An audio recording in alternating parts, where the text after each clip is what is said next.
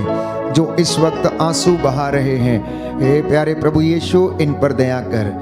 मैं प्रभु तेरे वचन के सामर्थ्य से अंधकार की शक्तियों पर अधिकार लेता हूँ। तंत्र मंत्र, जादू टोने, बहकाने वाली, प्रलोभनकारी, चिंता की आत्मा, सारी दुष्ट शक्तियों पर अधिकार लेता हूँ। इस घर को, इस भवन को तेरे पवित्र लहू से बांधता हूँ।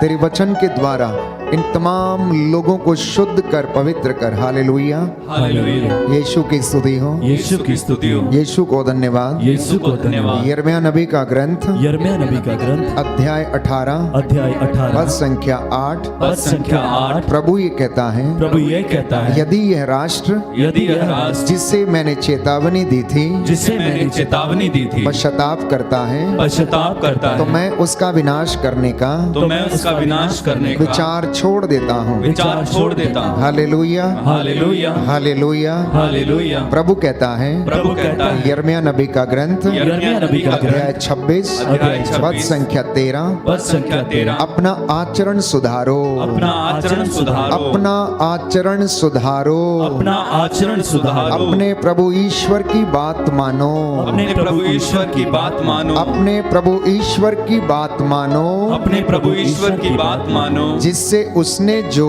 जो विपत्ति भेजने की धमकी दी है, विपत्ति भेजने की धमकी दी वह है, उसका विचार छोड़ दे। वह उसका विचार छोड़ दे। Hallelujah, hallelujah, hallelujah. हालेलुया। प्रभु यीशु कहता है, प्रभु यीशु कहता है, पश्चाताप का उचित फल उत्पन्न करो, उचित फल उत्पन्न करो। Hallelujah, hallelujah, hallelujah. हालेलुया। प्रभु यीशु कहता है, प्रभु यीशु कहता है, एक पश्चातापी पापी के लिए, एक पश्चातापी पापी के लिए स्वर्ग राज्य में अधिक आनंद मनाया जाएगा, अधिक आनंद मनाया जाएगा। Hallelujah, hallelujah. प्रभु कहता है, प्रभु कहता है, आप लोग पश्चाताप करें आप लोग पश्चाताप करें और ईश्वर के पास लौट कर आ जाएं। और ईश्वर के पास लौट कर आ जाएं। Hallelujah, hallelujah, hallelujah. हालेलुया।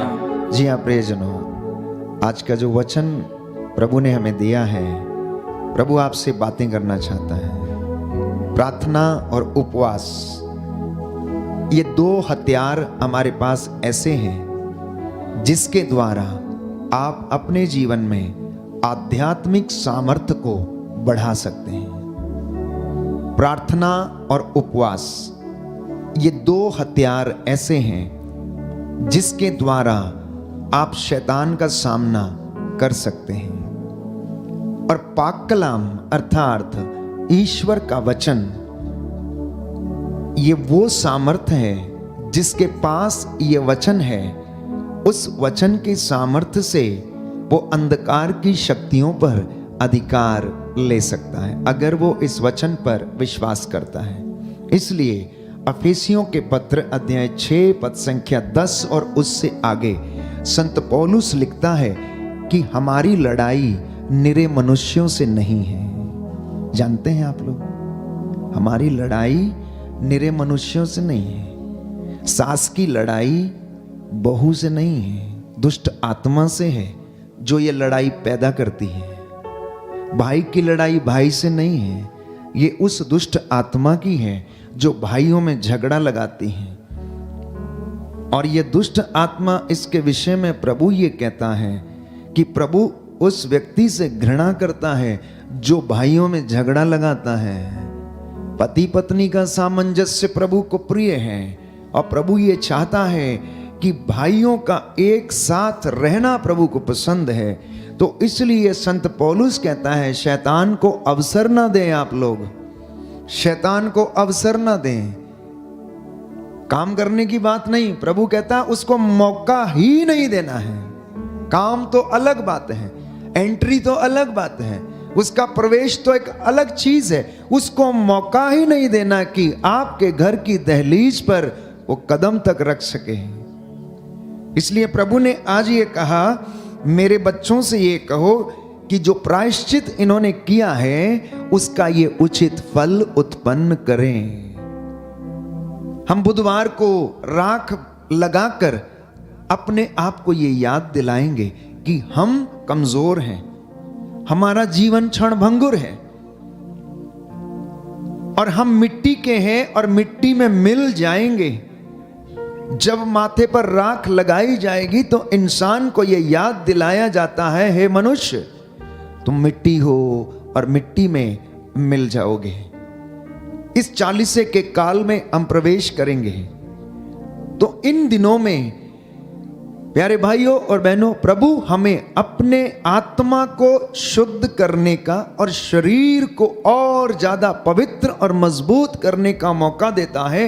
और इनको करने के लिए प्रार्थना, उपवास, प्रभु का वचन हमारे जीवन में अनिवार्य है। साथ ही साथ पश्चाताप हमारे जीवन में अनिवार्य है, जिसके द्वारा आप अपने जीवन में पवित्रता का अनुभव कर सकते हैं। Hallelujah, hallelujah. हे प्रभु यीशु, हे प्रभु यीशु, आज के वचन के द्वारा मेरे जीवन में चंगाई आ जाए, चंगाई आ जाए, पवित्रता का वरदान मुझे प्रदान कीजिए, हालेलुया, हालेलुया। हे प्रभु यीशु, आने वाले दिनों में संपूर्ण हृदय से मैं प्रायश्चित कर सकूं, उपवास के साथ, प्रार्थना के साथ अपनी आत्मा को मैं दृढ़ कर सकूं।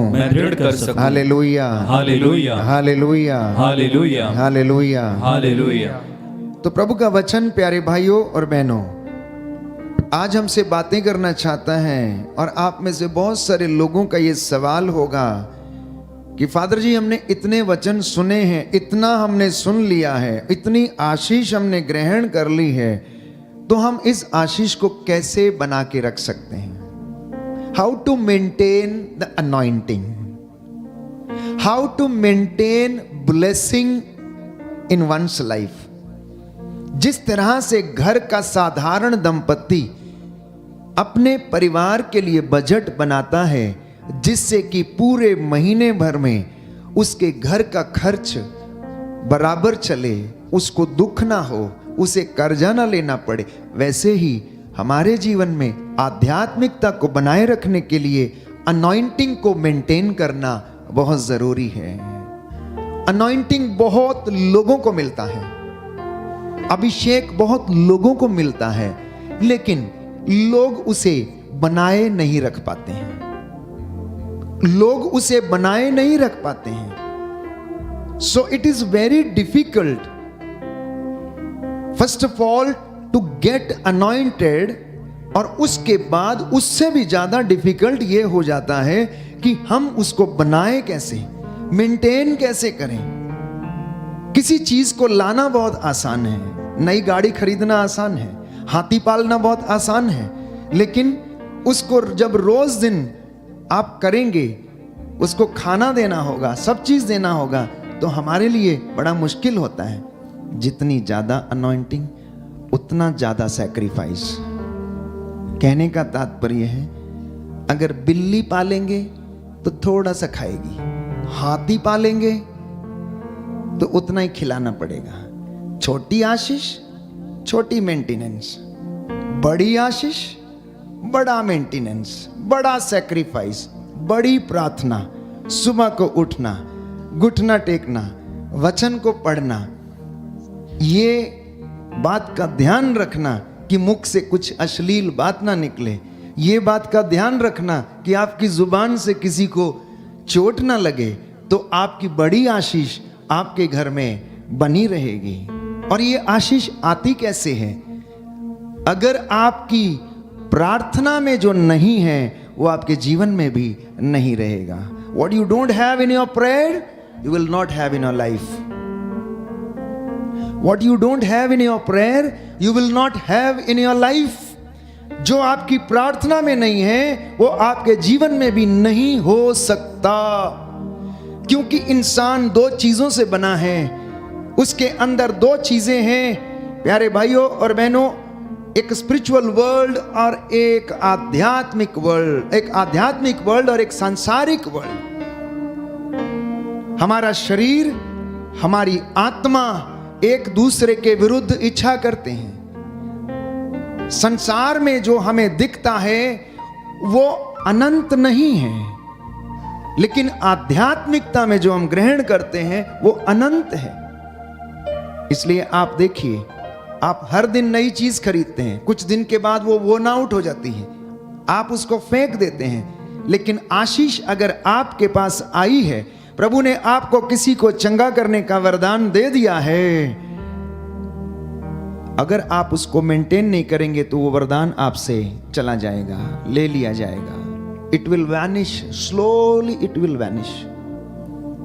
तो अगर आप अपने जीवन में इस आशीष को बनाए रखना चाहते हैं तो उसका पहला तरीका प्यारे भाइयों और बहनों ये है, do not converts with evil. शैतान से बात नहीं करना है, शैतान से बात नहीं करना है, उसकी युक्तियों उसकी चालों को डिस्कस नहीं करना है, घर में उसका नाम तक नहीं लेना है। अगर ईव अर्थात हवा शैतान से या इब्लीस से जो सांप के रूप में आया था, अगर बातचीत नहीं करती तो प्रलोभन में नहीं पड़ती। उसने उससे हलो हाय किया, और हलो हाय ऐसा किया कि पूरा डेरा उसने उसके यहां पर जमा लिया और उसको अदन वाटिका से बाहर निकलवा दिया। उसकी युक्ति बहुत बड़ी थी, उसकी युक्ति बहुत बड़ी थी। शैतान ऐसा ही करता है। This fallen angel, he is jealous of God and everyone who adores God, जो परमेश्वर की आराधना करता है वो चाहता है कि ये लोग ईश्वर की आराधना ना करें। अगर मैं ईश्वर से अलग हो गया हूं, मुझे फेंक दिया गया है, तो ये लोग भी उसके साथ नहीं रहने चाहिए। तो ना केवल हवा से उसने आज्ञा का उल्लंघन करवाया, परंतु अदन वाटिका से उनको बाहर भी निकाल दिया। अदन वाटिका से उनको बाहर भी निकलवा दिया। अब परमेश्वर ने उनसे कहा कि आदम, चूंकि तूने ऐसा किया, अब देख तू अपने कमाई, अपने पसीने की कमाई खाएगा। इसलिए आपको मेहनत करना पड़ता है, पसीना बहाना पड़ता है, इसलिए आपको टेंशन लेना पड़ता है। 8 घंटे काम करते हैं तब जाके आपको मेहनत मिलती, मजदूरी मिलती है। स्त्री से उसने कहा, मैं तेरे प्रसव की पीड़ा बढ़ाऊंगा, तेरे प्रसव की वेदना को मैं बढ़ाऊंगा, क्योंकि तूने ऐसा किया है। कहां से शुरू हुआ? Just because of small conversation. Hi, how are you? बहुत सुंदर दिख रही हो, क्या बात है, यहां रहती हो? अच्छा अच्छा, मैं आया हूं, आपसे कुछ बात करना चाहता हूं, मैं आपको बताऊंगा, आपका हाथ देखना चाहता हूं, आपके लिए मैं प्रार्थना करना चाहता हूं, आपके जीवन में ये है, आपके जीवन में वो है। बात यहां से शुरू हुई, खत्म कहां हुई? घर से बाहर निकलवा दिया उसे। तो पहली शर्त यह है कि अगर आप अनॉइंटिंग में बने रहना चाहते हैं तो शैतान से कॉन्वर्ट्स नहीं करना है, उससे बातचीत नहीं करना है, उसकी युक्तियों को समझने की कोशिश करना है। तो पौलुस इसके विषय में कहता है, प्रिय भाइयों, आत्माओं की परख करना सीखिए, आत्माओं की परख करना सीखिए। हर व्यक्ति जो आपके घर में आता है, हर व्यक्ति जो आपके जीवन में आता है, जरूरी नहीं कि वो परमेश्वर की ओर से हो। संत पौलुस इसके विषय में स्पष्ट करता है कि अगर आप आत्मा की परख कर लोगे तो आप बच सकते हो। इसलिए प्रियजनों,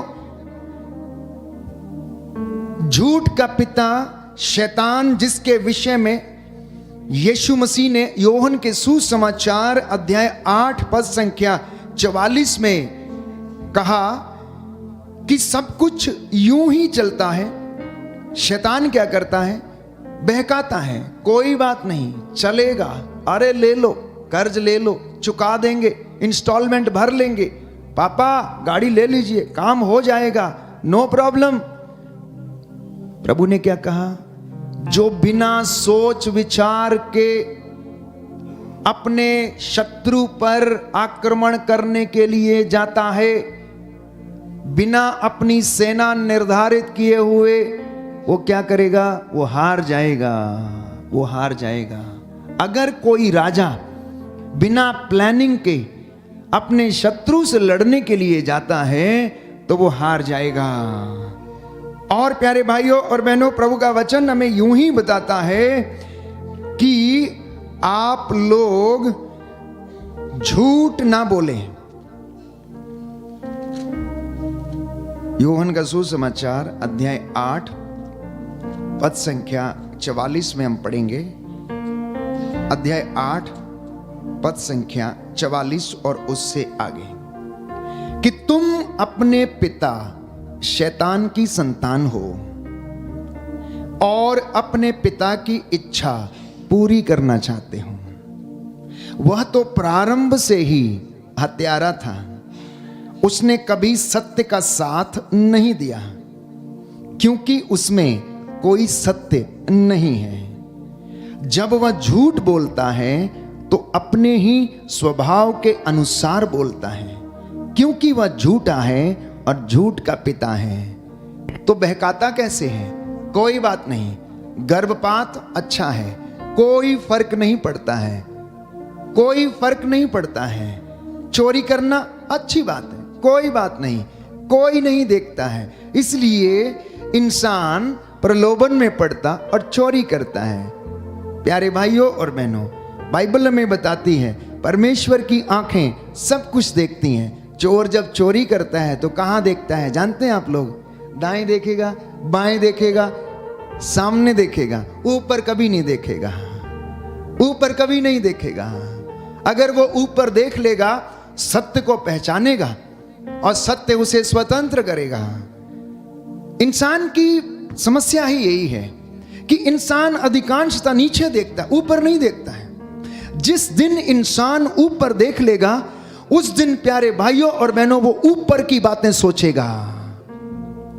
जिस दिन इंसान ऊपर देखेगा, उस दिन वो ऊपर की बातें सीखेगा, देखेगा, अनुभव करेगा। लेकिन जब तक वो नीचे देखेगा, तब तक वो संसार की बातों को देखेगा, उन्हीं को अनुभव करेगा, उन्हीं को सीखेगा, उन्हीं के अनुसार जीवन व्यतीत करेगा। और प्रभु यीशु ने स्पष्ट किया कि तुम लोग सावधान रहो, तुम अपने पिता शैतान की संतान हो। ये बात उन्होंने वचन 42 में हम पढ़ते हैं, ईसा ने यहूदियों से कहा, यदि ईश्वर तुम्हारा पिता होता तो तुम मुझे प्यार करते, क्योंकि मैं ईश्वर से उत्पन्न हुआ हूं और उसके यहाँ से आया हूँ। मैं अपनी इच्छा से नहीं आया हूँ, मुझे उसी ने भेजा है। तुम मेरी बातें क्यों नहीं समझते?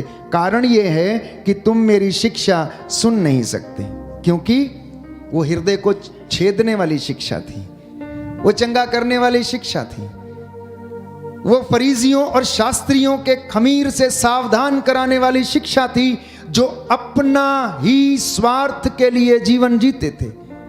यीशु के जमाने में वही हकीकत थी जो आज है।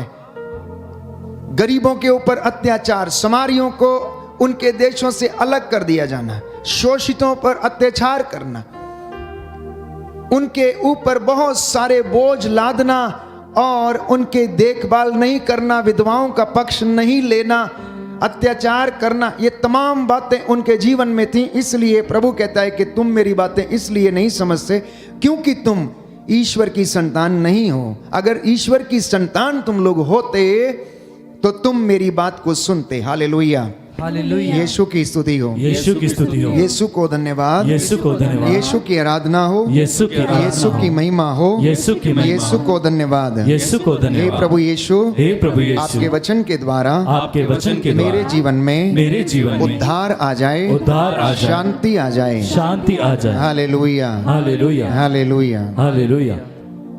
प्रभु की शिक्षा पर चलना कठिन जरूर है, लेकिन नामुमकिन नहीं है। कठिन जरूर है, नामुमकिन नहीं है, इम्पॉसिबल नहीं है।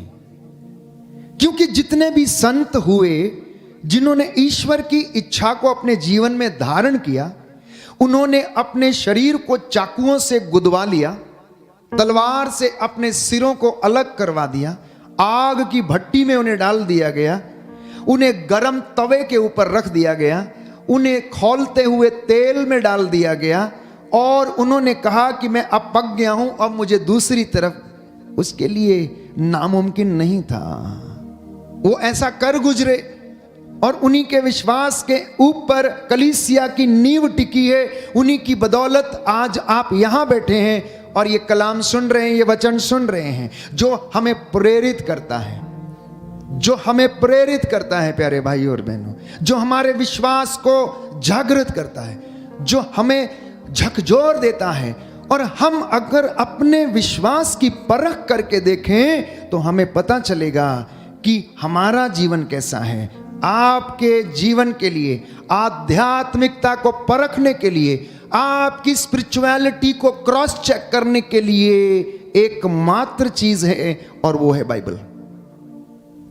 एकमात्र चीज है और वो है बाइबल। लोगों से प्रशंसा मत सुनना, लोगों से प्रशंसा मत सुनना। अगर आप वास्तव में अपने आप की प्रशंसा करना चाहते हैं, सुनना चाहते हैं, वचन पढ़ना, आपको खुद पता लग जाएगा कि हम वास्तव में अच्छे हैं या नहीं हैं। So cross check for your spirituality is word of God, nowhere else. क्योंकि इसमें वो चीज है जो दुनिया की किताबों में नहीं है। इसमें वो चीज है जो कि विद्वान और बहुत सारे पढ़े लिखे डिग्री प्राप्त लोग भी नहीं कर पाए। वो आपको रास्ता जरूर दिखाए लेकिन आशीष नहीं दिला पाए, आशीष नहीं दिला पाए। कोई व्यक्ति धर्मशास्त्र का अध्ययन जरूर कर सकता है लेकिन जरूरी नहीं है कि वो अभिषिक्त भी हो जाए और वो आशीषित भी हो जाए। देखिए, नॉलेज एक डिफरेंट चीज है लेकिन अनॉइंटिंग उससे ज्यादा महान है। किसी चीज का ज्ञान रखना एक अलग चीज है लेकिन आशीष को बनाए रखना और अपने जीवन में रखना ये एक विशेष चीज है जिसे केवल और केवल परमेश्वर आपके जीवन में कर सकता है। दुनिया का कोई व्यक्ति ऐसा नहीं कर सकता है। तो अब करना क्या है? पहले मैंने कहा कि शैतान से बातचीत नहीं करनी है। अगर कुछ होता है जीवन में और ऐसा मौका आता है कि कोई व्यक्ति आपको प्रलोभन देता है और ये कहता है कि हम ऐसा करेंगे, तो आप उठ के अलग हो जाइए और उसके रास्ते से आप हट जाइए। आप उसके साथ अगर प्रभु के विषय में बातचीत करना चाहेंगे तो आपकी बात नहीं मानेगा। तो उसके लिए आपको पहले तैयारी करनी है, पहले ग्राउंड तैयार करना है, पहले आपको परमेश्वर के से प्रार्थना करनी उस व्यक्ति के लिए और फिर वचन को बोने का काम करना है। दूसरी बात कि प्रभु के वचन को बोलना, हमारी प्रार्थनाएं अक्सर सुनी नहीं जाती हैं और याकूब इसके विषय में लिखता है क्योंकि हम स्वार्थ के लिए प्रार्थनाएं करते हैं। आज से मैं आपसे गुजारिश करता हूं कि जब भी आप प्रार्थना करेंगे तो परमेश्वर के वचन बोलकर प्रार्थना करना, परमेश्वर का वचन बोलकर याद करके प्रार्थना करना। जब आप चंगाई के लिए प्रार्थना करते हैं तो प्रभु को याद दिलाना कि हे प्रभु, आपका वचन कहता है कि आप रोगशैया पर रोगी का बिस्तर बदलते हैं। इस वचन के द्वारा मैं अधिकार लेते हुए तेरे सामर्थी नाम से प्रार्थना करता हूं कि इस रोगी की हड्डियों में बल आ जाए, इसके टखनों में बल आ जाए। परमेश्वर को याद दिलाना कि परमेश्वर आपने ये कहा, अब ये वचन इसके जीवन में पूरा होने दे। प्रभु यीशु, आपने कहा जो मेरे पास आएगा अंधकार में नहीं भटकेगा। संसार की ज्योति आप हैं, इसलिए हम ज्योति को ग्रहण करने के लिए आए हैं। स्तोत्र संख्या 51, प्रायश्चित करते हुए कि मैं तो प्रभु जन्म से माता के गर्भ से अपराधी हूं, पापी हूं, तू मुझ पर दया कर, तू हृदय की सच्चाई से प्रसन्न होता है, देख मैं तेरे पास आया हूं, मुझ पर दया कर। ये बातें बोलकर प्रार्थना करना प्यारे भाई और आपकी प्रार्थना स्वीकार होगी, वो कबूल होगी। हालेलुया। हालेलुया। हे प्रभु यीशु, हे प्रभु यीशु, आज का ये वचन आज का ये वचन मेरे परिवार में मेरे परिवार में जीवन प्रदान करें। जीवन प्रदान करे। Hallelujah, hallelujah, hallelujah. हालेलुया। अब इन 3 चीजों से मैंने आपको कहा, तो इनको करने के लिए किस चीज की आवश्यकता है? उपवास करने की आवश्यकता है। जैसा कि इन दिनों में 40 के दिनों में हमें यह मौका दिया जाता है कि हम अपने जीवन में इस काम को करके सारे पापों और श्रापों के बंधन तोड़ सकते हैं। तो उपवास और प्रार्थना के कारण इसके द्वारा इंसान पाप से लड़ सकता है, शैतान से लड़ सकता है। उपवास एक ऐसा माध्यम है जिससे कि शैतान डरता है, क्योंकि वो उपवास नहीं कर सकता है। प्रभु यीशु मसीह ने 40 दिन और 40 रात उपवास किया, और यही कारण था कि वो शैतान का सामना करने में समर्थ रहे। पहली बात मैंने कही कि उससे आपने कॉन्वर्ट्स नहीं करना। यीशु ने उससे कॉन्वर्ट्स नहीं किया, बल्कि वचन के द्वारा उसका सामना किया। वचन के द्वारा उसका सामना किया और उससे कहा, लिखा है कि तू अपने परमेश्वर की आराधना कर, उसको छोड़कर किसी दूसरे की आराधना मत कर। उन्होंने अधिकार लेते हुए उसका इस्तेमाल किया। तीसरी बार उन्हें बोला, हट जा शैतान मेरे सामने से। अगर आप उससे पूछेंगे, आप क्यों आए यहां पर, आपको मुझसे क्या? नहीं, ऐसा नहीं होना चाहिए, नहीं हम ऐसा नहीं करेंगे, परसों हम करेंगे, कल हम करेंगे। नो, आप वचन के द्वारा अधिकार लेकर यीशु के सामर्थी नाम से उसे झिड़के। प्रभु यीशु ने जब भी दुष्ट आत्माओं के सामने वो आए और उनसे कहा, चुप, मैं तुझसे कहता हूं निकल इसमें से, ए गूंगे बहरे की आत्मा, मैं तुझसे कहता हूं निकल। और वो चली गई। अधिकार लेना, अधिकार कैसे मिलेगा? जब हम अपने आप को उपवास और प्रार्थना से तैयार करेंगे। आपका उपवास और आपकी प्रार्थना परमेश्वर की योजना बदल सकती है। आपकी उपवास और प्रार्थना ईश्वर की योजना बदल सकती है। जैसा कि मैंने आपके लिए वचन पढ़ा कि प्रभु ये कहता है यिर्मयाह नबी का ग्रंथ अध्याय 18 पद संख्या 8 में, यदि यह राष्ट्र जिसे मैंने चेतावनी दी थी, यदि यह राष्ट्र जिसे मैंने चेतावनी दी थी पश्चाताप करता है, तो मैं इसका विनाश करने का विचार छोड़ देता हूं। अब बात नबी योनस के ग्रंथ में निनवे शहर की है, और उसी तरह से इसके विपरीत बात सोदोम और गमोरा की है। दोनों को चेतावनी दी गई थी, लेकिन सोदोम और गमोरा में लोगों ने चेतावनी को स्वीकार नहीं किया, अपना मन नहीं फिराया, प्रायश्चित नहीं किया, प्रार्थना नहीं की, उपवास नहीं किया।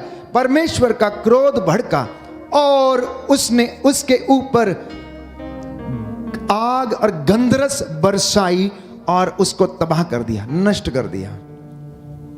इसके दूसरी ओर निनवे शहर में प्रभु ने अपने दास योनस को भेजा, और योनस ने जब वहां जाकर प्रचार किया, उनको यह कहा, आज से 40 दिन के बाद निनवे शहर नष्ट कर दिया जाएगा, इसलिए आप लोग पश्चाताप करो और अपने माथे पर भस्म रमाकर परमेश्वर के सामने गिड़गिड़ाकर उपवास करो, प्रार्थना करो, जिससे कि परमेश्वर आप लोगों के ऊपर रहम करे।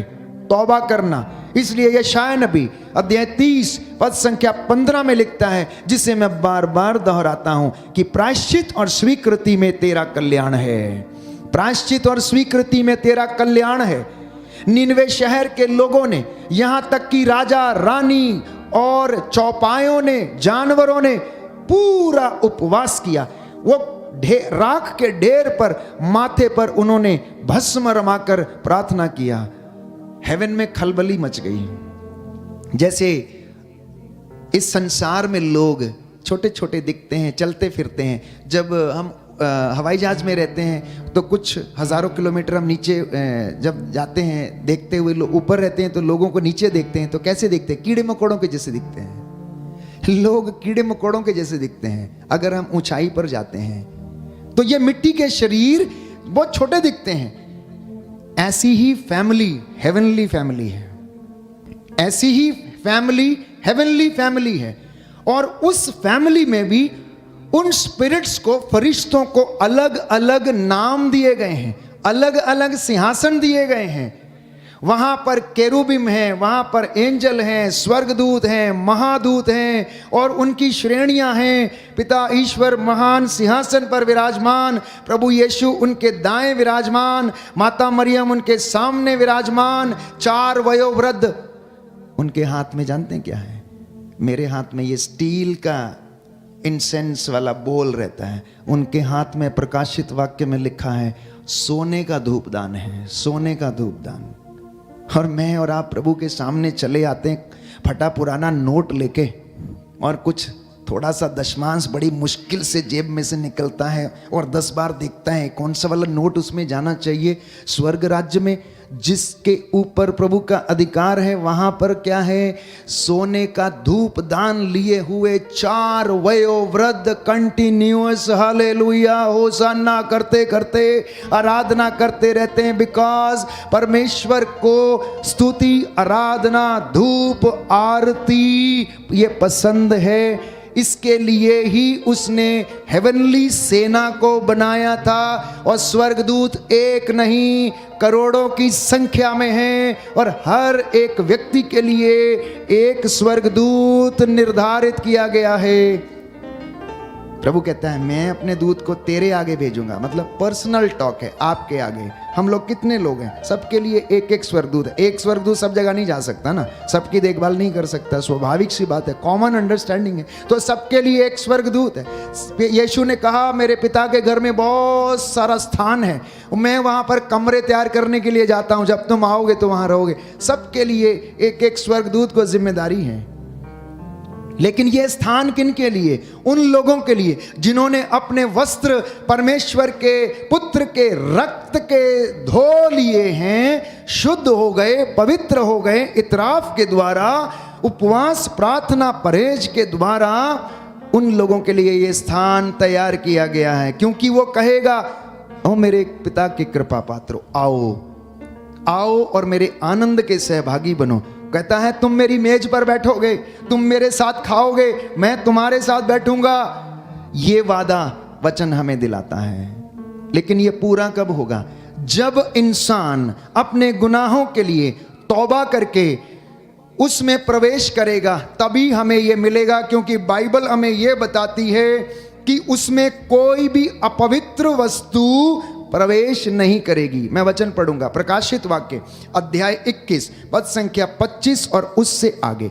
उसके फाटक दिन में कभी बंद नहीं होंगे और वहां कभी रात नहीं होगी। हमारी इस दुनिया में रात है, दिन है, बुराई है, भलाई है। वहां ऐसा कुछ नहीं है। वहां तो महिमा ही महिमा है, वहां तो महिमा ही महिमा है। आगे लिखा है उसमें राष्ट्रों का वैभव और संपत्ति लाई जाएगी, लेकिन उसमें ना तो कोई अपवित्र वस्तु प्रवेश कर पाएगी और ना ही कोई ऐसा व्यक्ति जो घृणित काम करता है या झूठ बोलता है, केवल वही प्रवेश कर पाएंगे जिनके नाम मेमने के जीवन ग्रंथ में लिखे गए हैं। बोलिए आमेन, आमेन, हालेलुया, हालेलुया। हे प्रभु यीशु, हे प्रभु यीशु, मैं विश्वास करता हूँ मैं विश्वास करता हूँ आप मुझे नहीं ठुकराएंगे। आप मुझे नहीं ठुकराएंगे। Hallelujah, hallelujah. मैं विश्वास करता हूँ मैं विश्वास करता हूँ आपने मेरा नाम आपने मेरा नाम जीवन ग्रंथ में लिखा है। जीवन ग्रंथ में हे लिखा प्रभु यीशु, हे प्रभु मुझे यीशु, इसके लायक बने रहने की मुझे इसके लायक बने कृपा रहने प्रदान कीजिए। की कृपा प्रदान हालेलुया, हालेलुया, हालेलुया। हालेलुया। तो मैंने कहा कि आपका उपवास, आपकी प्रार्थना, आपका त्याग ईश्वर की योजना को बदल सकता है। निनवे शहर के साथ क्या हुआ? जब हेवनली सेना ने देखा कि निनवे शहर के लोग प्रायश्चित करने लगे और भूखे प्यासे रहकर पुकारने लगे, तो वहां पर खलबली मच गई। पूरे स्वर्ग में वहां पर खलबली ये मची कि निनवे शहर के लोगों को क्या हो गया है। उन्होंने जाकर अर्जियां देना शुरू कर दिया।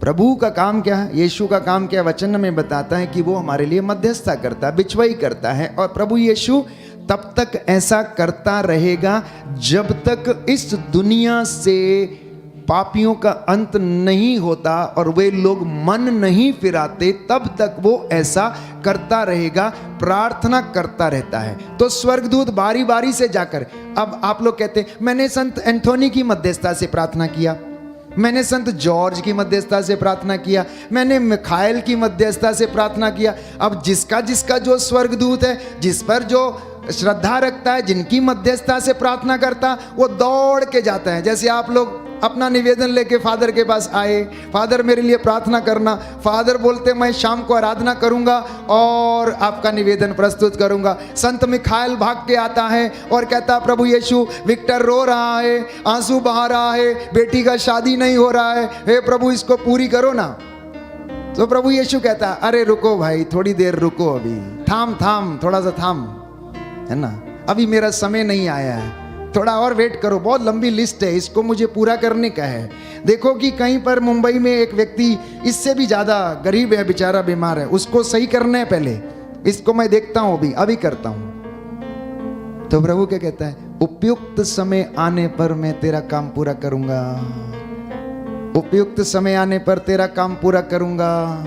अगर दुनिया में रहते समय दफ्तर के सामने आप घंटों खड़े रह सकते हैं और इंतजार कर सकते हैं, और अंतिम क्षण में जब आपका नंबर आता है तो दफ्तर की खिड़की बंद हो जाती है और आपको घर जाना पड़ता, दूसरे दिन फिर आना पड़ता। आध्यात्मिक जीवन में भी ऐसा ही करने की आवश्यकता है। उसके विषय में बाइबल हमें बताती है, एक स्त्री के विषय में प्रभु यीशु ने दृष्टांत सुनाया कि एक राजा के पास रोज आती और कहती कि मुझे मेरे मुद्दई के खिलाफ न्याय दिलवाओ, और उसकी नाक में दम करके रखा था। तो एक दिन राजा परेशान हो गया और कहने लगा कि इसने नाक में दम करके रखा है, इसको न्याय दिलाया जाना चाहिए, और उसको न्याय दिला दिया। निनवे शहर के लोगों के विषय में यही हुआ। जितने लोग थे सबने दूतों संतों की मध्यस्थता से, माता मरियम की मध्यस्थता से प्रार्थना करना शुरू किया। सब लोग भागे यीशु के पास। यीशु ने सारे निवेदन उठाए और पिता को बोला, पिताजी देखिए इनको क्षमा कर दीजिए। जब तक मैं संसार में था मैं इनकी देखभाल करता था, इन्हें क्षमा करता था, अब मैं वहां नहीं हूं, अब क्या करना है, अब आपने ये काम करना है, क्योंकि मैं संसार में नहीं हूं, मैं तो तेरे पास हूं। अगर मैं संसार में होता तो मैं इनको सबको क्षमा कर देता, जैसे पापिन स्त्री को क्षमा कर दिया, जैसे मैंने मरियम मगदलेना को क्षमा कर दिया, अर्धांग रोगियों को चंगा कर दिया। तो अगर मैं होता तो मैं भी इन्हें क्षमा कर देता, लेकिन मैं नहीं हूं, अभी आप इनके लिए करो। और प्रभु ने कहा, उनको देखा, क्योंकि प्रभु की नजर सब कुछ देखती है, और प्रभु ने निनवे का विनाश करने का विचार छोड़ दिया। निनवे का विचार, विनाश करने का विचार छोड़ दिया। इस दुनिया में आज भी निनवे शहर के लोगों के जैसे बहुत सारे परिवार हैं जिनके ऊपर प्रभु दया करता है, और इसी के साथ बहुत सारे परिवार और देश ऐसे हैं जो सोदोम और गमोरा की चाल पर चले हुए हैं, इसलिए वहां पर बरकत नहीं है, वहां पर बरकत नहीं है। प्यारे भाइयों और बहनों, बाइबल की एक एक बात 100 आने खरी और सच्ची है। आप विश्वास करके देखना, और आपके जीवन में प्रभु आशीष देगा और आपको ब्लेस करेगा, और आपकी हर एक बात अर्जी सुनी जाएगी। मुझे बहुत खुशी होती है जब लोग ये बताते हैं, फादर जो निवेदन किया था वो हो गया, हमने ये मांगा था मिल गया, हमने ये प्रार्थना किया था सुनी गई, हमारे जीवन में किसी बात की कमी नहीं है। और कितनी सुंदर बात है कि प्रभु का वचन ये कहता है कि परमेश्वर हमारा वो परमेश्वर है जो उस हमारी प्रार्थनाओं को सुनता है। इसलिए लोग उसके पास आते हैं। Why do you come to him? क्योंकि हम विश्वास करते हैं कि वो हमारी और आपकी प्रार्थनाओं को सुनता है। तो उपवास करना, प्रार्थना करना, ये ईश्वर की योजना को बदल सकता है। उपवास और प्रार्थना के द्वारा आपके जीवन से संकट टल सकता है। आपको प्रभु शैतानी दुरात्मा शक्तियों पर अधिकार देता है। और जब प्रभु के शिष्यों ने पूछा कि हम ये काम नहीं कर पाए, आपने कैसे कर दिया? जब उनके पास एक अबदूत ग्रस्त को लाया गया तो उनके चेले उसको छुटकारा नहीं दिला पाए, उनको छुटकारा नहीं दिला पाए। देखिए, दो चीजें जिसको आप समझने की जरूरत है। आप लोग प्रार्थना कराने के लिए बहुत सारे लोगों के पास जाते हैं, वो आपके सिर पर हाथ रख के प्रार्थना करते हैं, आप शांति महसूस करते हैं, लेकिन डिलीवरेंस नहीं पाते हैं। और ऐसी परिस्थिति में आप उससे आजाद नहीं हो पाते हैं। ये डिलीवरेंस और छुटकारा दिलाने का काम प्रभु अपने चुने हुए और अभिषिक्तों को देता है। और उसने वचन में कहा है कि जिसके लिए तू बंद करेगा उसके लिए हमेशा बंद रहेगा, जिसके लिए तू खोल देगा वो हमेशा के लिए खुला रहेगा। ये बात प्यारे भाइयों और बहनों, यशायाह नबी के ग्रंथ में हम पढ़ते हैं, मैं दाऊद के घराने की कुंजियां उसके हाथों में दूंगा, वो जिसके लिए द्वार बंद कर देगा वो बंद रहेगा और जिसके लिए खोल देगा वो खुला रहेगा। बोलिए आमेन, हालेलुया, हालेलुया। हे प्रभु यीशु, हे प्रभु इस यीशु, वचन के द्वारा मैं अपने जीवन में शांति प्राप्त कर सकूं। मैं विश्वास करता हूं आपने मेरे लिए आशीष के द्वार खोल दिए हैं। Hallelujah, hallelujah, hallelujah, hallelujah. तो प्रियजनों, आज का ये दिन जो प्रभु ने हमें दिया है, हम वचन सुन रहे हैं। पहली बात मैंने आपसे कही, डोंट कॉन्वर्ट्स विद सेटन। बुराई के साथ आप बातचीत ना करें, परमेश्वर की बातों को आप बोलें। तीसरी बात, झूठ ना बोलें। चौथी बात, सत्य का पक्ष लें और सत्य के लिए अपने आप को समर्पित करें, क्योंकि सत्य आपको क्या करेगा? आजाद करेगा। The truth will free you. आपको सत्य स्वतंत्र करेगा, आजाद करेगा। पांचवी बात मैंने आपसे कही, उपवास और प्रार्थना के द्वारा आप अपने जीवन में इस अभिषेक को बनाए रख सकते हैं। छठवीं बात मैंने आपसे कही कि उपवास और प्रार्थना में इतनी ताकत है कि वो ईश्वर की योजनाओं को आपके विषय में बदल सकती है। अब आप कहेंगे कि क्यों परमेश्वर मेरे विषय में गलत योजना बनाता है? नहीं, गलत योजना परमेश्वर नहीं बनाता है। प्रभु ये कहता है, मैं तेरे शब्दों से तेरा न्याय करूंगा, मैं तेरे शब्दों से तेरा न्याय करूंगा। तुम में से कुछ लोग अपने कुकर्मों के कारण बीमार पड़े हुए हो, लेकिन अगर तुम उनसे आजादी पाना चाहते हो तो वो आपको देगा और उसके लिए मेहनत करने की आवश्यकता है। पाप, श्राप और पारिवारिक बंधनों से छुटकारा पाने का एकमात्र उपाय है उपवास, प्रार्थना, वचन का ज्ञान, वचन बोलना, आत्मत्याग करना, प्रायश्चित करना। ये पारिवारिक बंधनों से छुटकारा पाने का एकमात्र उपाय है। क्योंकि हम नहीं जानते कि हमारे परदादाओं ने क्या किया, उनसे क्या गलती हो गई। आप कहेंगे मैं तो ये गलती नहीं किया, मैं तो बहुत उपवास करता हूं, मैं तो प्रार्थना करता हूं, लेकिन बाइबल में बताती है कि विपत्ति पीछा करती है, पाप पीछा करता है। वो हमारे साथ एक तंद के जैसे जुड़ा रहता है, उसको ब्लॉक करना जरूरी है, उसको काटना जरूरी है। और ये काम आप कर सकते हैं। इस काम के लिए थोड़ा मेहनत करना पड़ेगा, आपको त्याग, उपवास, प्रार्थना करना पड़ेगा, जिससे कि परमेश्वर आपको आशीषित करे। क्योंकि बाइबल में बताती है, अगर तुम मेरी आज्ञाओं का पालन नहीं करोगे तो तुम दंड के लायक समझे जाओगे, और अगर आज्ञाओं का पालन करोगे तो 1000 पीढ़ियों तक आपको क्या करेगा? परमेश्वर आशीर्वाद प्रदान करेगा। बोलिए amen, amen, hallelujah, hallelujah, hallelujah, hallelujah, hallelujah. Hallelujah. प्रभु की महिमा के लिए गीत गाएंगे और उसके बाद हम बहन निर्मला की एक छोटी सी गवाही सुनेंगे जो हमारे बीच में है काशीपुर से। प्रभु आपके द्वारा इन तमाम लोगों को प्रेरित करेगा और आशीष प्रदान करेगा।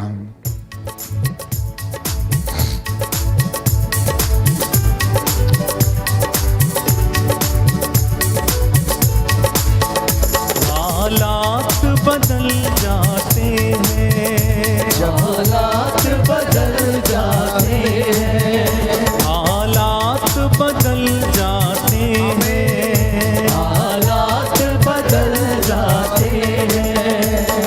यीशु तेरे आने से, यीशु तेरे आने से, यीशु तेरे आने से, यीशु तेरे आने से हालात बदल जाते हैं, हालात बदल जाते हैं, हालात बदल जाते हैं, हालात बदल जाते हैं। जैरुस की बेटी को यीशु ने जिंदा किया,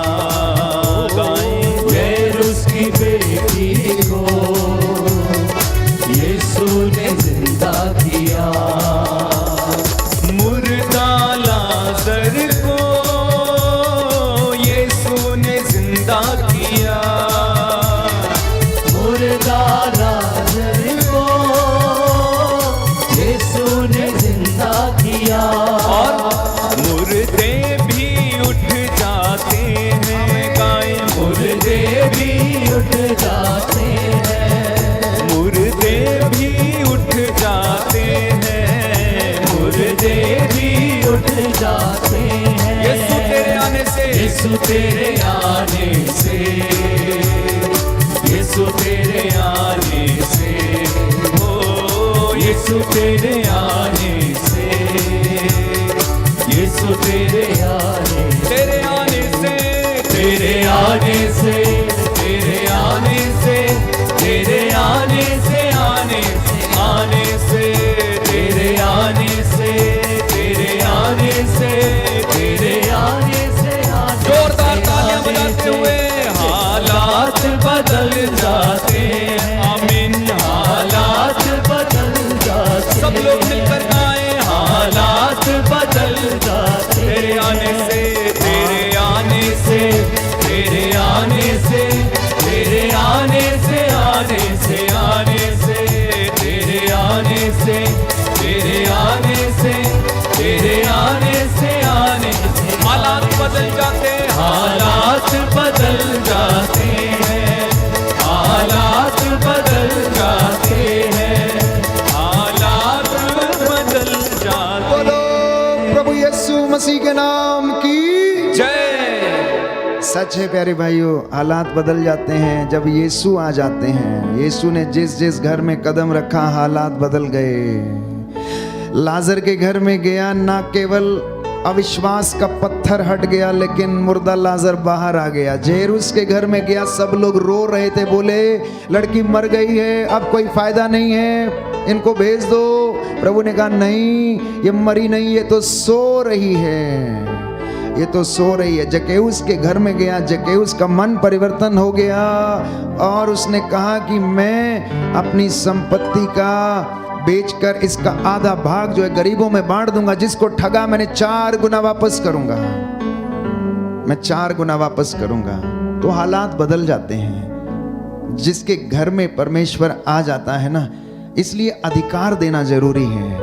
अपने घर की एक एक चीज पर अधिकार देना, एक एक चीज पर अधिकार देना, हर कमरे पर, आपकी इस्तेमाल की जाने वाली हर एक चीज पर, अपने बेटे पर, अपनी बेटी पर आप अधिकार देना प्रभु यीशु को, और आपका जीवन बदलेगा। अपने दफ्तर पर, अगर कोई दफ्तर में काम करता है ना, तो आप प्रभु से कहना कि प्रभु मैं नहीं, आप यहां बैठिए और आप मेरे द्वारा ये काम करिए।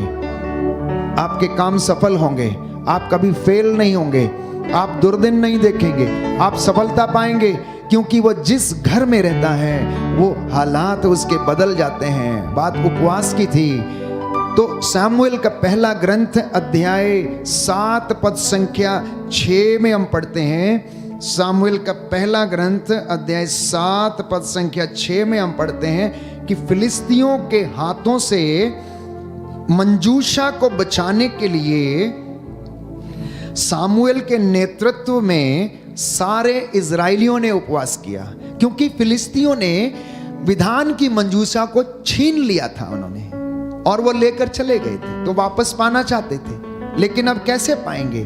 परमेश्वर को रिझाना था, तो उन्होंने उपवास किया, उन्होंने पानी भरकर प्रभु को अर्घ चढ़ाया। अर्घ चढ़ाया मतलब अर्घ लगाते हैं, आरती करते हैं, तो उन्होंने वो परमेश्वर को चढ़ाया और उस दिन उपवास किया और स्वीकार किया कि हमने पाप किया है। अगर आप वचन पढ़ेंगे सामुएल का पहला ग्रंथ अध्याय 7 पद संख्या 6 और उससे आगे, तो इस विषय में प्यारे भाइयों और बहनों आपको प्रभु अपने इस महान चमत्कार के विषय में याद दिलाएगा।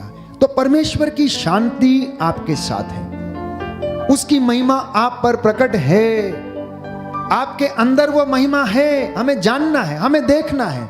मैं आपको बताता हूं, कोरोना के काल में ही हमने ये सेवकाई शुरू की, ऑनलाइन प्रेयर और बीमारों के लिए प्रार्थना करना।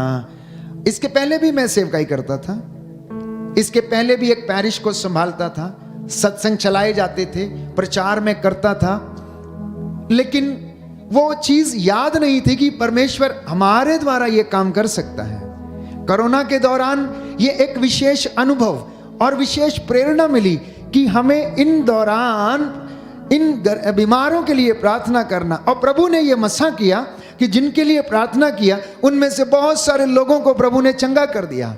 इससे पहले मुझे इस अभिषेक का एक विशेष बात जो थी, जो परमेश्वर मेरे द्वारा करना चाहता था, मुझे पता नहीं था। लेकिन जब मैंने अपने आप को समर्पित करना शुरू कर दिया, प्रभु की हुजूरी में सैक्रिफाइस अपने आप को करना शुरू कर दिया, थकान नहीं देखी, उसमें इंजॉय करना शुरू कर दिया, तो प्रभु ने लोगों के लिए आशीष के द्वार खोल दिए।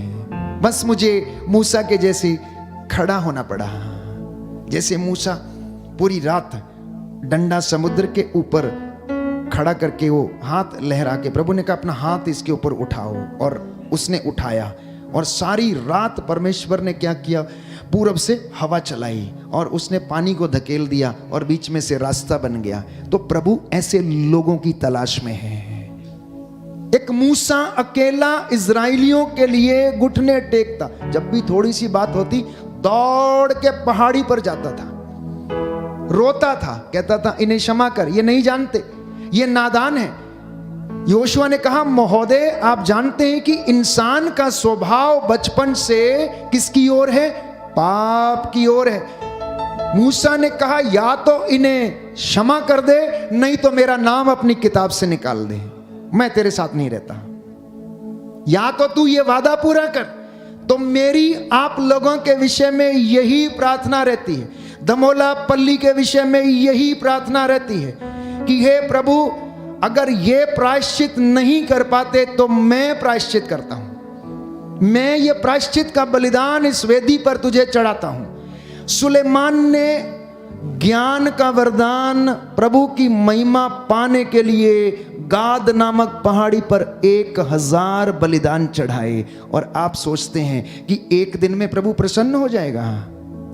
1000 sacrifices were offered by Solomon on the mountain where the altar of the Lord was there and it was famous for the sacrifices। मतलब उस पहाड़ी पर जो गाद नामक जगह में थी, वहां की वेदी बलिदानों के लिए प्रसिद्ध थी।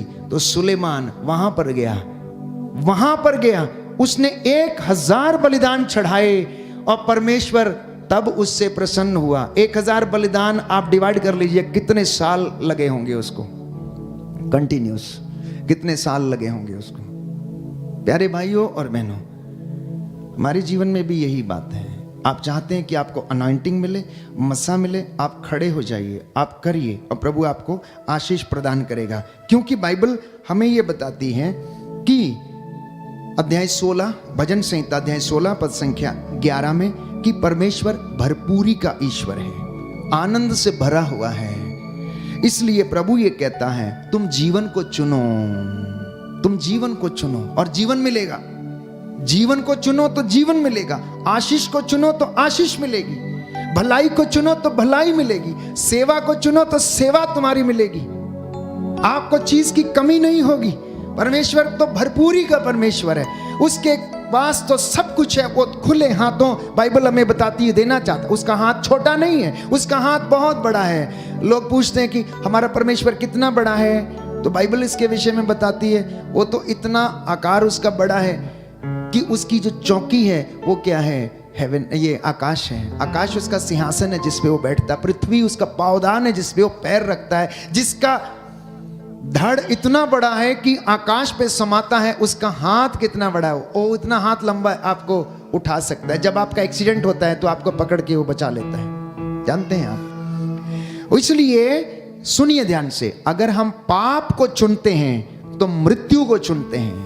अगर हम पाप को चुनते हैं तो मृत्यु को चुनते हैं। अगर हम बुरी लतों को चुनते हैं तो मौत को चुनते हैं। अगर हम वासना को चुनते हैं तो मृत्यु को चुनते हैं। अगर हम धोखे को चुनते हैं तो मौत को चुनते हैं। और अगर हम घमंड को महसूस करते हैं तो भी हम मौत को चुनते हैं, क्योंकि घमंडी व्यक्ति खुद में मरा हुआ है।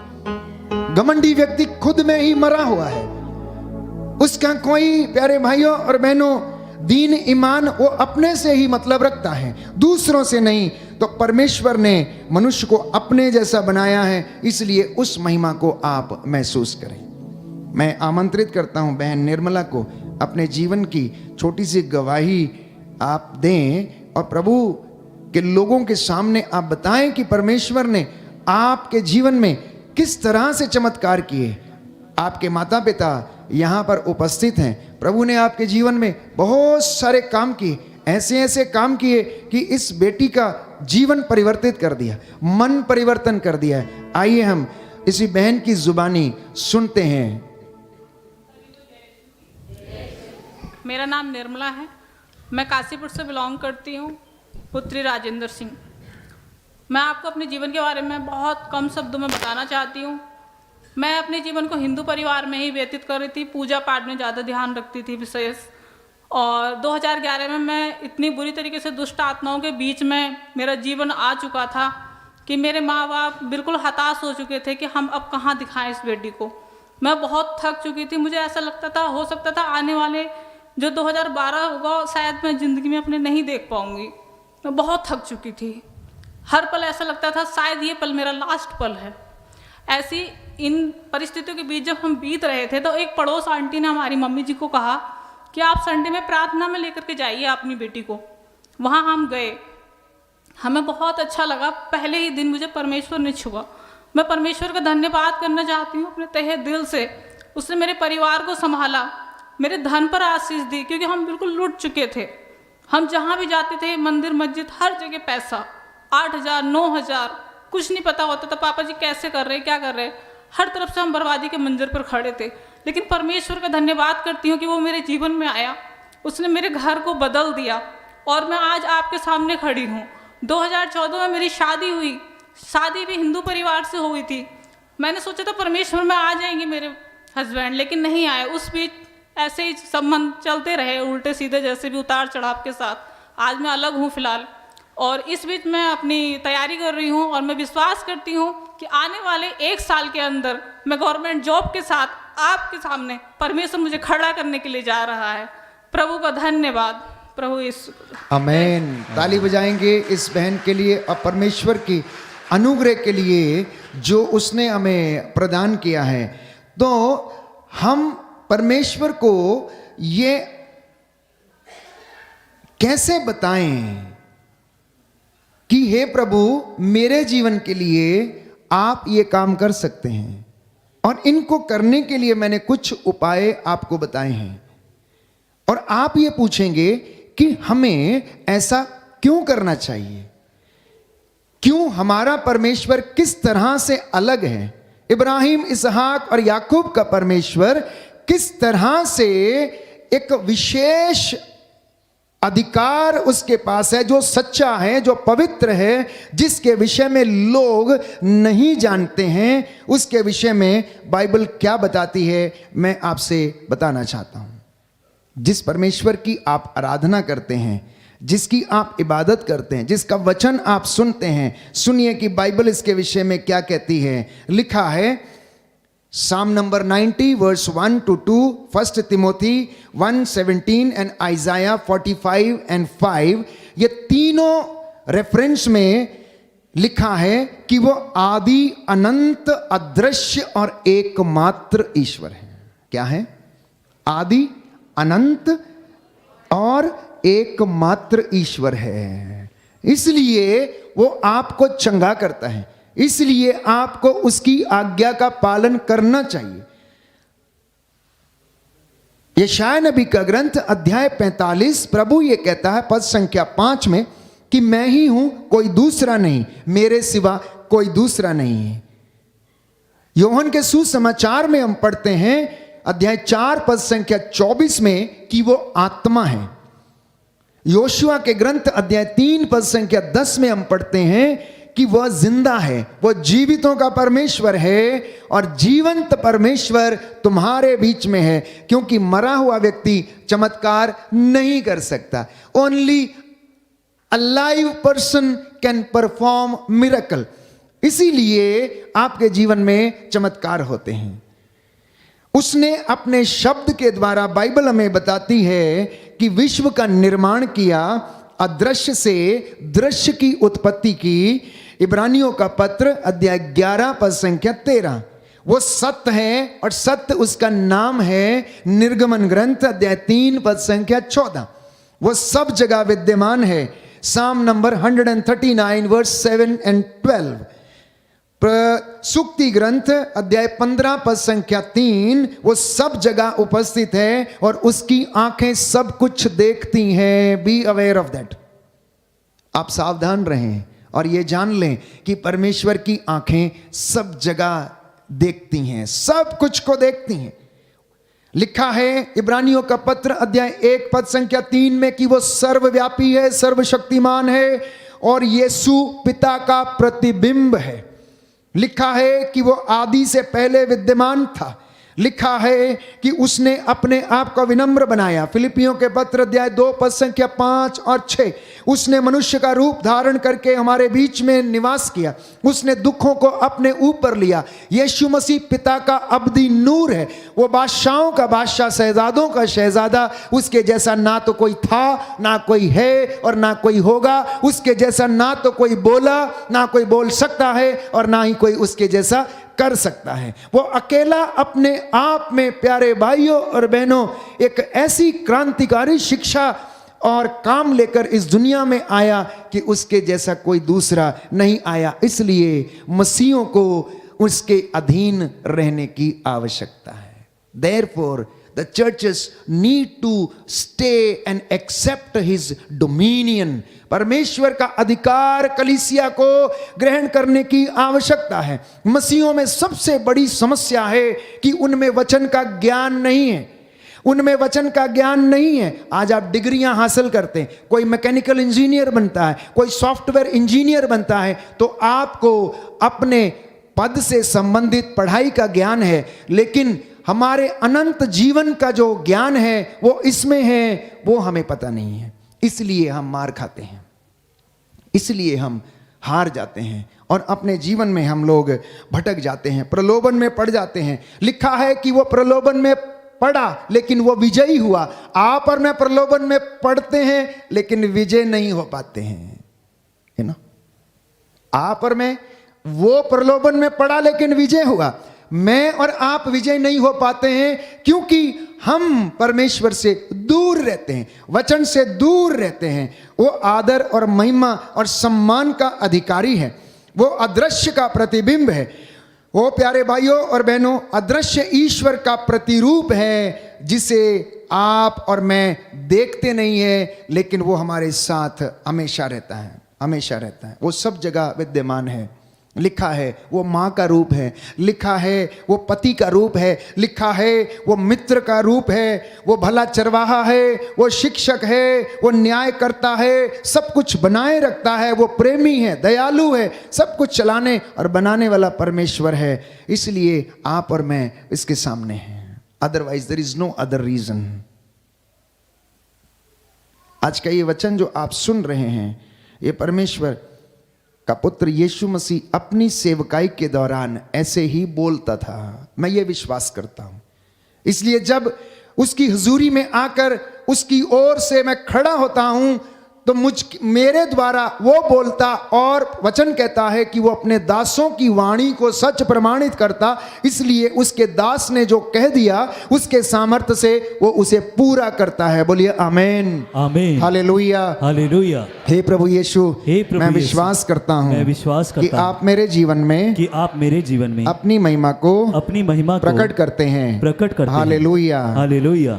इस वक्त हम वचन के माध्यम से अधिकार लेंगे, प्रभु की स्तुति करेंगे, पवित्र आत्मा हमारी अगुवाई करे। Hallelujah, hallelujah, hallelujah, hallelujah, hallelujah, hallelujah. प्रियजनों, प्रभु का वचन कहता है गणना ग्रंथ अध्याय 23 पद संख्या 23 में कि याकूब के विरुद्ध अभिचार व्यर्थ है, याकूब के विरुद्ध अभिचार व्यर्थ है और इज़राइल के विरुद्ध कोई तंत्र मंत्र नहीं चलता, इज़राइल के विरुद्ध कोई तंत्र मंत्र नहीं चलता।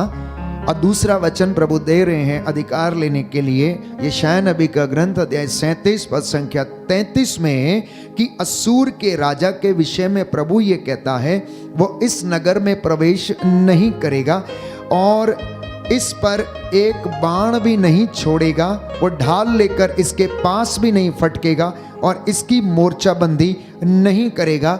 वो जिस रास्ते से आया है उसी रास्ते से वो वापस जाएगा और उस नगर में प्रवेश नहीं करेगा। बोलिए आमीन, आमीन, हालेलुया, हालेलुया, हालेलुया, हालेलुया।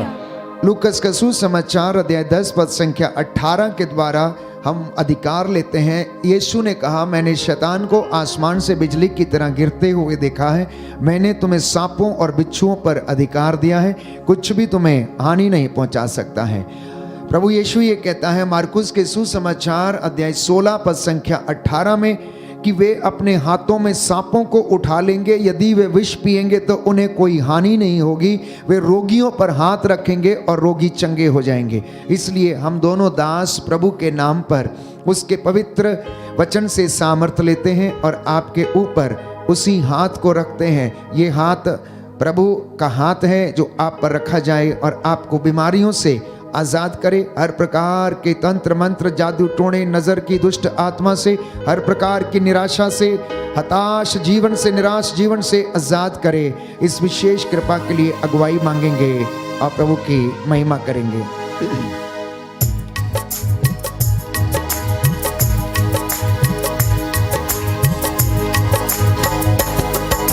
छमछमी बरसा, छमछमी बरसा, छमछमी बरसा, छमछमी बरसा, छमछमी बरसा, छमछमी बरसा, छमछमी बरसा, छमछमी बरसा। एक साथ भेजे अबरू का, भेजे अबरू का, भेजे अबरू का, भेजे अबरू का। छमछमी बरसा, छमछमी बरसा, छमछमी बरसा, छमछमी बरसा। ओ छमछमी बरसा, छमछमी बरसा, छमछमी बरसा, छमछमी बरसा। एक साथ भेजे अबरू का, भेजे अबरू का, भेजे अबरू का, भेजे अबरू का। रूप की अग्नि की भट्टी में झोंक हमें खुदाया, रूखी अग्नि की भट्टी में झोंक हमें खुदाया। जैसे पिघल के साफ हो चांदी ऐसा करे खुदाया, जैसे पिघल के साफ हो चांदी ऐसा करे खुदाया। रूप की अग्नि की भट्टी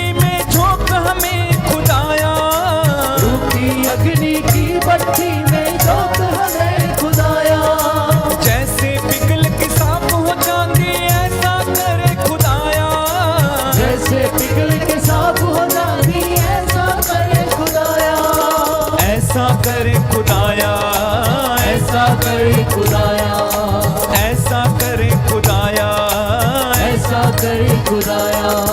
हमको भी पिघला, हमको भी पिघला गाए, हमको भी पिघला, हमको भी पिघला, हमको भी पिघला, हमको भी पिघला, हमको भी पिघला, हमको भी पिघला।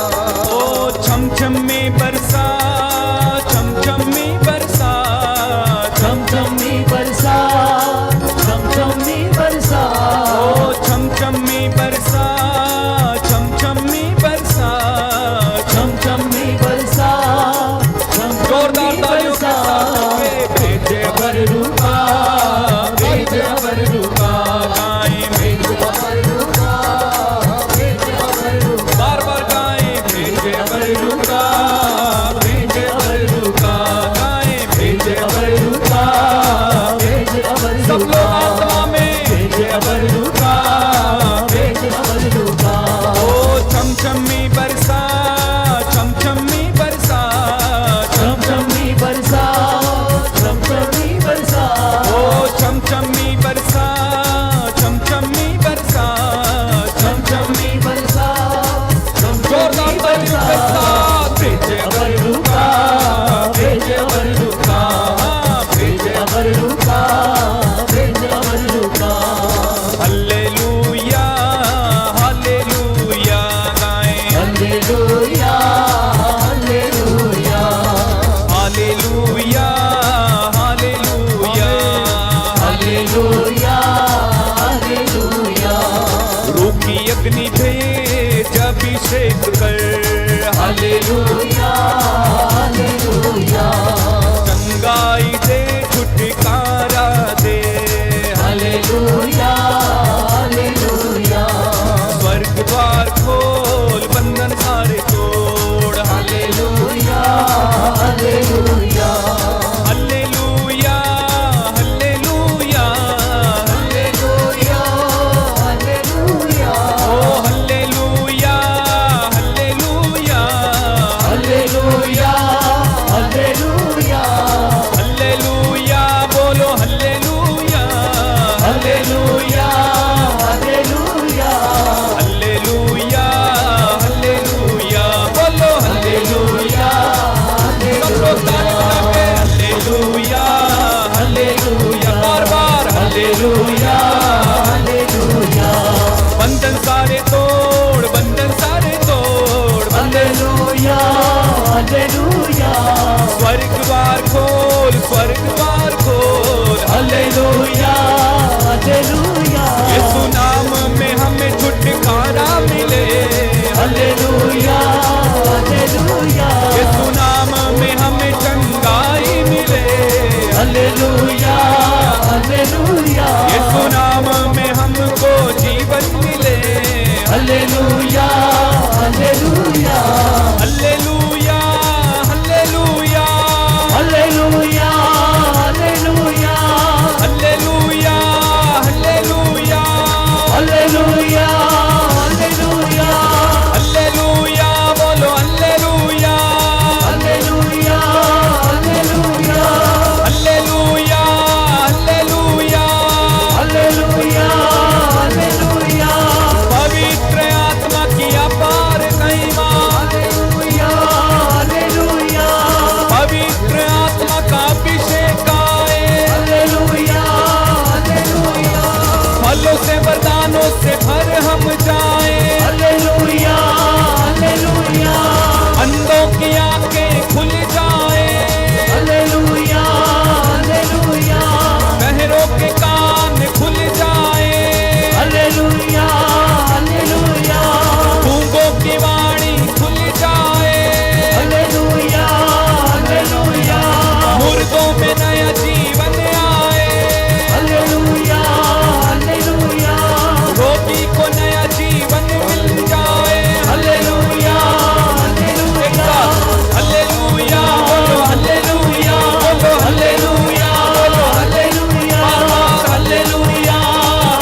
Hallelujah hallelujah hallelujah hallelujah. हे प्रभु यीशु, तेरे वचन के द्वारा सामर्थ्य लेता हूँ, आज्ञा देता हूँ शैतान के बदरूहों के लश्करों को, तंत्र मंत्र जादू टोने लाइलाज बीमारियों को, कैंसर की बीमारी, लिकोरिया, रक्त स्राव की बीमारी, माइग्रेन की बीमारी, हे प्रभु यीशु हृदय के रोग की बीमारी, किडनियों के रोग, फेफड़ों के कैंसर, यीशु के पवित्र नाम से अधिकार लेता हूँ, इनके शरीरों से निकले और तेरे क्रूस के नीचे बंध जाए। आमीन। प्रभु यीशु, आपका वचन कहता है शांति का परमेश्वर शीघ्र ही शैतान को तुम्हारे पैरों के नीचे कुचल देगा। इस वचन के द्वारा हम तेरे दास अधिकार लेते हुए आज्ञा देते हैं इन शैतानी दुरात्मा शक्तियों को, आकाश की अंधकार की शक्तियों को, इनके शरीरों, परिवारों, हृदयों, बच्चों के जीवन से निकले और तेरे क्रूस के नीचे बंध जाएं और कभी न लौटें। आमीन। Hallelujah hallelujah. अंधकार की शक्तियां आपके जीवन से डिस्कनेक्ट करता हूं। हर प्रकार की निराशा और गंदगी की दुष्ट आत्मा, अश्लीलता की दुष्ट आत्मा, अहंकार, ईर्ष्या, द्वेष की हर प्रकार की बुराई आपके जीवन से डिस्कनेक्ट करते हैं। बोलिए आमीन। आमीन। आपके जीवन में प्रभु आपको उन्नति प्रदान करे। आमीन। अहंकार की दुष्ट आत्मा आपके शरीर, परिवार और व्यक्तिगत जीवन से निकले और क्रूस के नीचे बंध जाए। Amen. Hallelujah hallelujah. Hallelujah hallelujah. Hallelujah hallelujah. Hallelujah. Hallelujah. हे प्रभु यीशु, याद कर तूने नाना प्रकार के रोगियों को चंगा किया, तूने सूखे हाथ वाले को चंगा किया और उसको जीवन प्रदान किया। तूने नाइम की विधवा के बेटे को प्रभु यीशु जीवन प्रदान किया। तूने जेरुस की बेटी को जिंदा किया। तूने लाजर को जिंदा किया। 38 वर्ष के अर्धांग रोगी को प्रभु चंगा किया।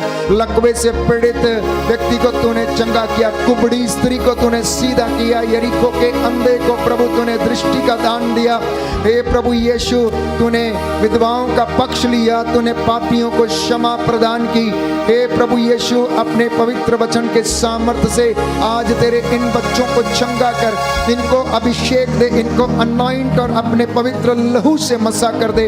Hallelujah hallelujah hallelujah hallelujah hallelujah hallelujah hallelujah hallelujah hallelujah hallelujah hallelujah hallelujah hallelujah hallelujah. तंत्र मंत्र का बंधन आपके परिवार से आज टूटे। I disconnect every evil spirit of witchcraft which has been practiced in your life, in your family. Today I disconnect in the name of Jesus.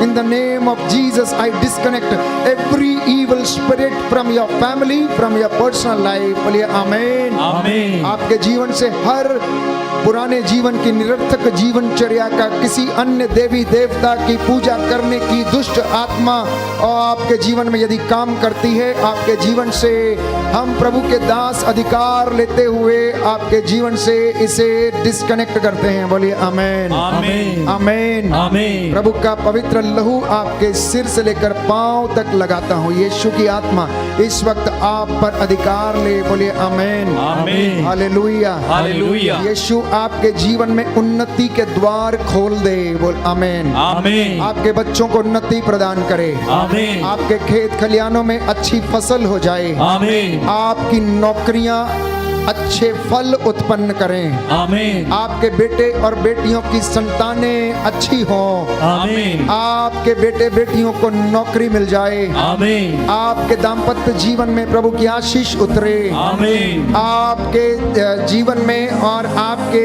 जहां पर कामकाज करते हैं उस जगह पर प्रभु अधिकार ले। आमीन। व्यक्तिगत जीवन को प्रभु पवित्र करे। आमीन। आपकी सेवकाई में उन्नति आए। आमीन। आपके सोच विचार को प्रभु पवित्र करे। आमीन। आपके जीवन में ईश्वर का मस्सा हमेशा हमेशा के लिए बना रहे। आमीन। तंत्र मंत्र का बंधन टूटे। आमीन। कर्ज के बंधन टूटे। आमीन। आर्थिक समस्याओं के बंधन टूटे। आमीन। पारिवारिक श्रापों के बंधन टूटे। आमीन। गर्भपात का बंधन टूटे। आमीन। अपराध बोध की दोष भावना का बंधन टूटे। आमीन। अहंकार, ईर्ष्या, द्वेष, अश्लीलता के बंधन टूटे। आमीन। आमीन चोरी, लंपटता, नशा और हर प्रकार की गंदगी के बंधन टूटे। आमीन आपके जीवन से हर प्रकार के गंदे दोस्त प्रभु डिस्कनेक्ट करे। Amen hallelujah, hallelujah, hallelujah, hallelujah, hallelujah, hallelujah, hallelujah, hallelujah. हे सर्वशक्तिमान प्रभु यीशु पिता परमेश्वर, आपके पवित्र लहू के द्वारा स्वर्गदूतों की मध्यस्थता से मैं अधिकार लेता हूँ, माता मरियम की मध्यस्थता से हर वो चीज, हर वो बीमारी, हर वो लाइलाज बीमारी, हर रोग शक्ति आपके पवित्र लहू से, आपके पवित्र वचन के सामर्थ्य से मैं अधिकार लेता हूँ और तेरे इन बच्चों पर तेरे पवित्र लहू का विलेपन करता हूँ। ये सारी बीमारियां आपके क्रूस के नीचे जल के राख हो जाएं। आमीन hallelujah, hallelujah, hallelujah, hallelujah, hallelujah, hallelujah, hallelujah, hallelujah, hallelujah, hallelujah, hallelujah, hallelujah, hallelujah. Hallelujah. अपने दोनों हाथों को सीने से लगाएं, समर्पित हो जाएं प्यारे भाई और बहनों। एक एक बात के लिए प्रायश्चित करते जाएं। आप में से कुछ हैं जो बहुत ज्यादा चिंतित हैं। हो सकता है अपने परिवार को लेकर, बच्चों को लेकर, हो सकता है अपने भविष्य को लेकर चिंतित हैं, परंतु इन सारे कामों को पूरा करने वाला एक ही व्यक्ति है और वो है प्रभु यीशु मसीह, जो आपको और मुझे जीवन देता है। उसने वादा किया कि मैं सदा तुम्हारे साथ हूं। जब मूसा ने उससे कहा कि लोग कैसे ये विश्वास करेंगे यदि तू या तो मेरे साथ चल और या मेरा नाम अपनी पुस्तक से निकाल दे और या इन लोगों को क्षमा कर दे। अपने हाथों को उठाएं,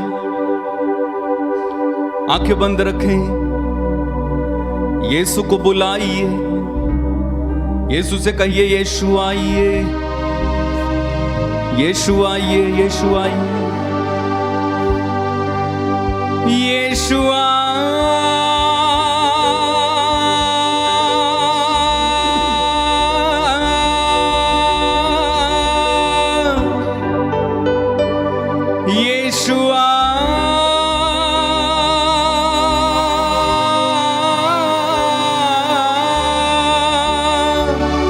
यीशुआ, यीशुआ मेरे दिल में, मेरे दिल में समा जा।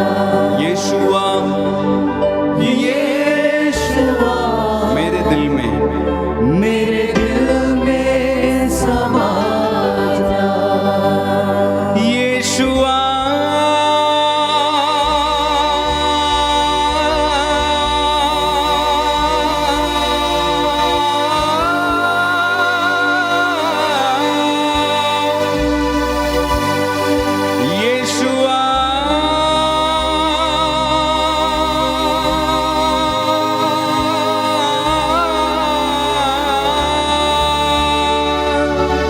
यीशुआ, यीशुआ मेरे दिल में, मेरे दिल में समा जा। यीशुआ, यीशुआ मेरे दिल में, मेरे दिल में समा जा। यीशुआ, यीशुआ मेरे घर में, मेरे घर में समा जा। यीशुआ, यीशुआ मेरे दिल में, मेरे दिल में समा जा। मेरे दिल में समा जा, मेरे दिल में समा जा।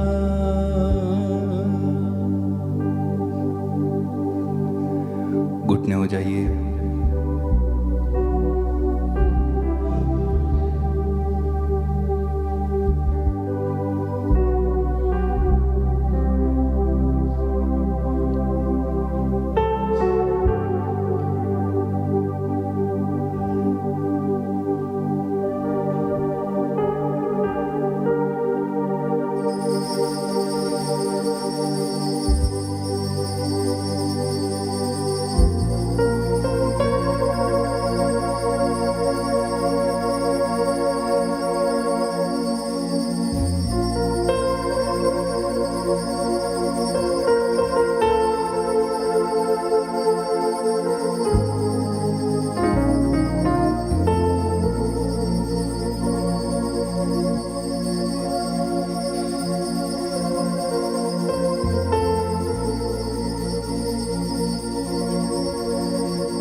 जोरदार तालियां बजाते हुए प्रभु को धन्यवाद। जोरदार जोरदार जोरदार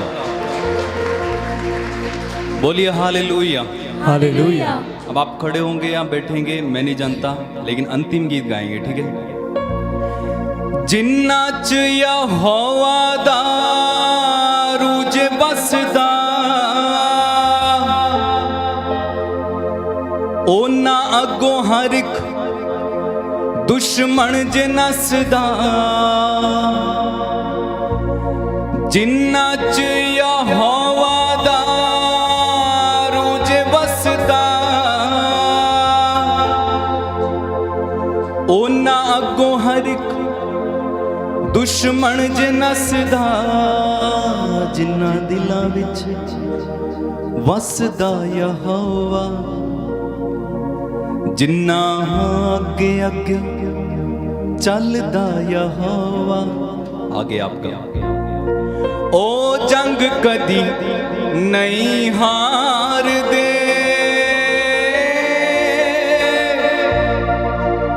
ओ जंग कदी नहीं हार दे। तैयार?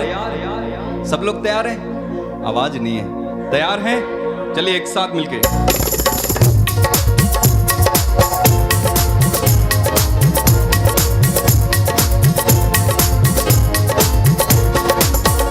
जिन्ना अगे अगे चलगा यहोवा जिन्ना अगे अगे चलगा यहोवा जिन्ना दिलां विच वसदा यहोवा जिन्ना दिलां विच वसदा यहोवा। ओ जंग कदी नहीं हार दे ओ जंग कदी नहीं हार दे ओ जंग कदी नहीं हार दे ओ जंग कदी नहीं हार दे। ऐसे नहीं जैसे सुबह गाया था, जैसे सुबह गाया था बड़े उत्साह के साथ नाचते हुए गाते हुए प्रसन्न मन से। और एक बार मिलके जिन्ना दिलां विच वसदा यहोवा जिन्ना दिलां विच वसदा यहोवा जिन्ना अगे अगे चलदा यहोवा जिन्ना अगे अगे चलदा यहोवा। ओ जंग कदी नहीं हार दे ओ जंग कदी नहीं हार दे। थोड़ा सा उछल के ओ जंग कदी नहीं हार दे ओ जंग कदी नहीं हार दे। और यहोवा दे दीवाने अनु कौन ललकारेगा करेगा जो जरूरत ओ मौत नु पुकारेगा। यहोवा दे दीवाने अनु कौन ललकारेगा करेगा जो जरूरत ओ मौत नु पुकारेगा। यहोवा दे दीवाने अनु कौन ललकारेगा करेगा जो जरूरत ओ मौत नु पुकारेगा। यहोवा दे दीवाने अनु कौन ललकारेगा करेगा जो जरूरत ओ मौत नु पुकारेगा। जोर जिन्ना दा बनदा यहोवा जोर जिन्ना दा बनेगा यहोवा जोर जिन्ना दा बनदा यहोवा जोर जिन्ना दा बनेगा यहोवा। ओ जंग कदी नहीं हार दे ओ जंग कदी नहीं हार दे हालेलुया। ओ जंग कदी नहीं हार दे ओ जंग कदी नहीं हार दे। और एक गाएं वैरी पावे लेके आउण नाल लखों लख रथ हिल जांदे देख के यहोवा दा जलाली हथ। वैरी पावे लेके आउण नाल लखों लख रथ हिल जांदे देख के यहोवा दा जलाली हथ। हथ जिन्ना दा फड़दा यहोवा हाथ जिन्ना दा फड़दा यहोवा हथ जिन्ना दा फड़दा यहोवा। हाथ जिन्ना दा फड़दा यहोवा। इस बार मैं चाहता हूं कि सारे पीछे तक लोग उछल उछल कर प्रभु की तारीफ करें। तैयार? हथ जिन्ना दा फड़दा यहोवा हाथ जिन्ना दा फड़दा यहोवा मदद जिन्ना दी करदा यहोवा मदद जिन्ना दी। करदा एक साथ ओ जंग कदी नहीं हार दे ओ जंग कदी नहीं हार दे हालेलुया। ओ जंग कदी नहीं हार दे ओ जंग कदी नहीं हार दे ओ जंग कदी